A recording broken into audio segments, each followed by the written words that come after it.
माझे नाव संग्राम माने. मी आता 6वीमध्ये शिकत आहे.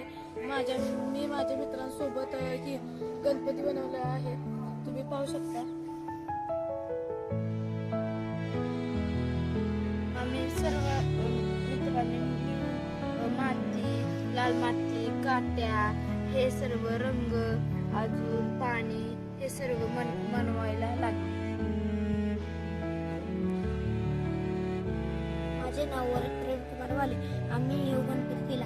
पाणी, माती, रंग, नंतर सोनेरी कलर, केसरी कलर, पांढरा कलर, पिवळा कलर, केसरी कलर आम्ही मित्रांनी केला. मग आम्ही एक दोन गणपती बनवतो. माझे नाव सायरा संजीत आणि मी 6वी शिकत आहे. आणि तुम्ही पाहू शकता की याला साधी माती आणि रंग आणि लागलेले सगळे रंग ते मी मदत केलेली आहे. आणि मग साधी माती लागलेली आहे. आम्ही आमच्या हाताने गणपती बनवलेला आहे. जसं की तुम्ही गणपती बाप्पा गणपती बाप्पा मोरया. गणपती बाप्पा